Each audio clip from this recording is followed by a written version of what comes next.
자, 그러면 뱉어내? 토해내? 자, 하키다세바이노? 남편이 갑자기 화를 내기 시작하는 거예요. 아니, 애들 거 남기라니까 그게 그렇게 화낼 일이야?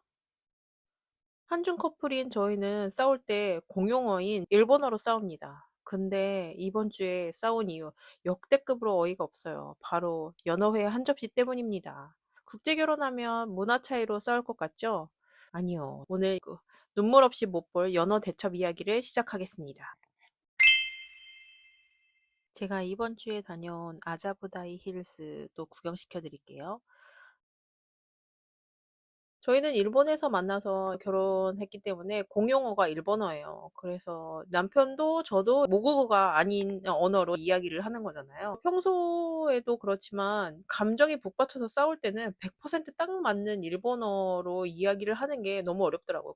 게다가 일본어는 별로 욕이 없다고 얘기하잖아요. 그러니까 정말 욕 많은 한국어를 하는 입장에서는 제가 얼마나 답답하겠어요. 그래서 진짜 싸우다가도 진짜 이거를 내 마음을 그대로 100% 표현할 수 있으면 얼마나 좋을까라고 생각하면서 그만두게 되는 거죠.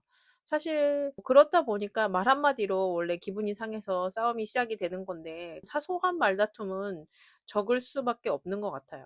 그런 것뿐만이 아니라 워낙 남편이 샹하이 남자답게 정말 상냥하고 가정적이기 때문에 항상 저를 우선으로 생각해주고 많이 안 싸우는 편이었어요. 그럼에도 불구하고 조금씩 싸우기 시작한데 아이가 태어나면서부터 아무래도 역할 분담이 생기잖아요. 그러니까 균형이 깨지기 시작하면서 다툴 일이 생기더라고요.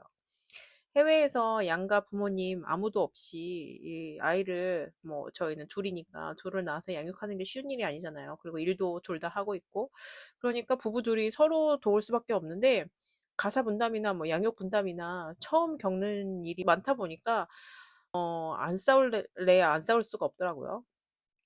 근데 최근에 저희가 정말 크게 싸웠는데 그게 어이없게도 연어회 때문이었습니다.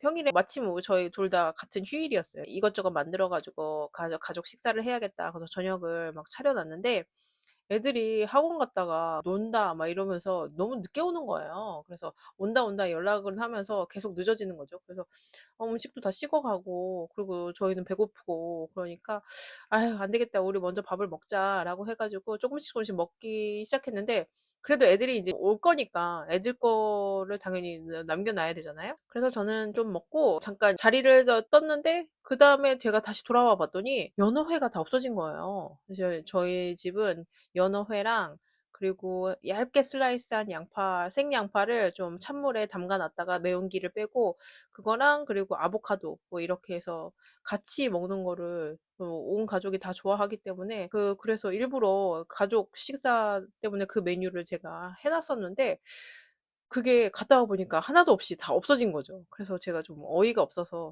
연어회 어디 갔냐고 했더니 남편이 다 먹었다는 거예요. 왜 아이들 거 안 남겼냐고 했더니 그때부터 갑자기 막 화를 내기 시작하는 거예요.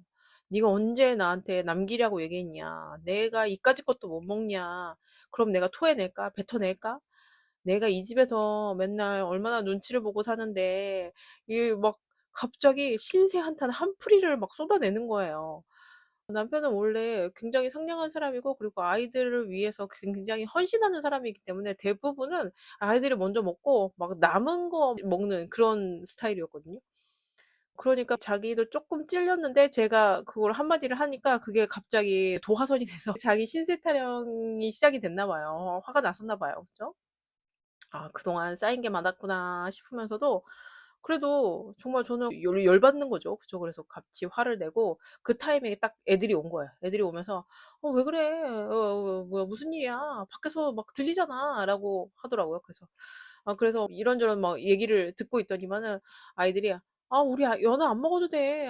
그런 걸로 싸우지 마. 라고 하면서 아이들이 중재를 하는 그런 상황이 된 거예요. 와, 정말 국제 결혼이든 아니든 정말 사소한 일 하나, 말 하나로 싸움이 되는 건 너무 똑같고 웃긴 거죠.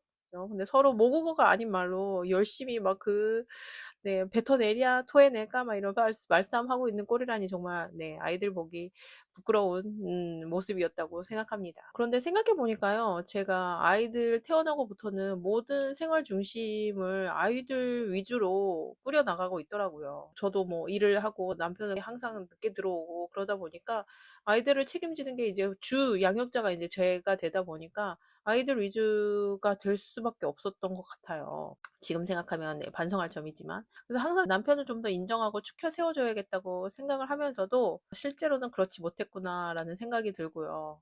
그리고 아이들한테도 자주 아빠의 좋은 점에 대해서도 이야기하는 편인데 남편은 안전면에 굉장히 신경 쓰는 편이고 저는 좀 다쳐도 괜찮아 라고 생각하는 편이라서 그래서 아빠 덕분에 너네가 안전하게 클 수 있는 것도 있다 뭐 이러면서 아빠의 좋은 점에 대해서도 이야기하는 편인데 남편 앞에서는 그게 대놓고 칭찬이 잘 안 나오더라고요. 내가 남편을 인정해주고 그런 부분이 좀 부족하지 않았나라는 생각이 들더라고요. 그래서 부부싸움은 나라가 다르고 언어가 달라서라기보다는 그냥 인간 대 인간으로 뭐 기대가 무너졌을 때 우리가 상대방에게 항상 기대치라는 게 있잖아요. 근데 그 기대치에 만족하지 못했을 때 서운함이나 오해로 생기는 것 같아요.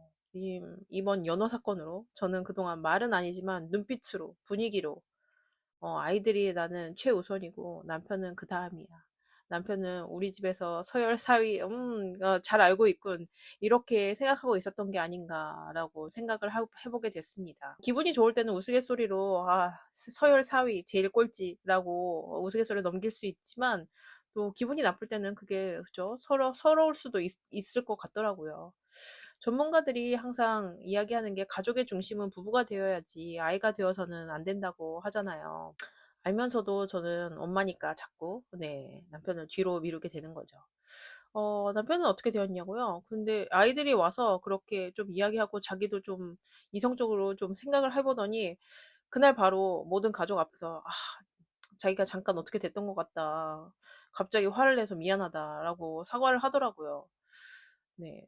저는 사실 며칠 동안 좀 꽁한 마음이 있어서, 네, 쌩쌩 바람이 불긴 했었는데, 이렇게 감정을 정리해보고, 이런 스크립트 같은 거, 이거를 지금 만들면서, 생각해보니까 저도 제가 잘못한 게 보이더라고요. 공부를 많이 하고 어른이 되면 이성적이고 감정도 안정이 될까 기대했지만, 중년의 나이에도 저는 아직 그렇지 못하네요.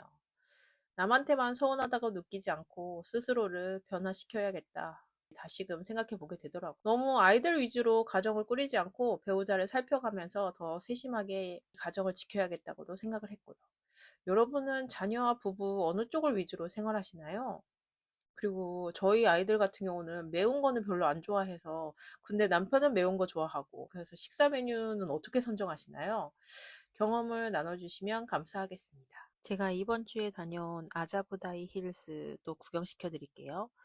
아자부다이 힐스는요, 지금 도쿄에서 가장 뜨거운 랜드마크인데요. 35년 집념이 만든 도시예요.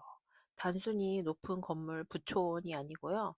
일본 최대 부동산 개발사인 모리빌딩이 무려 35년 동안 그 지역 주민들 300여 가구를 한 명 한 명 설득해서 만든 수직 정원 도시예요.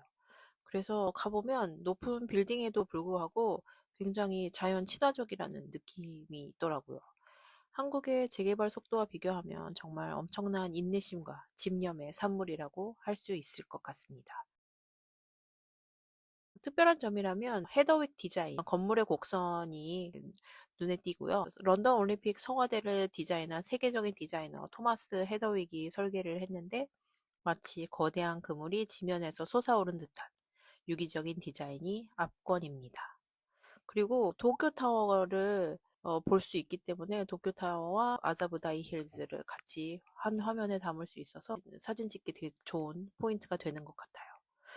중앙광장에 에르메스랑 그리고 나라 요시토모 조각상이 있거든요. 굉장히 유명하니까 거기도 산책을 하는 게 좋습니다. 그리고 아자부다이 힐스 마켓이 있거든요. 그래서 미슐랭급 식재료들이 모여있는 마켓이라서 여기서 식재료 구경하는 것도 재미있고요.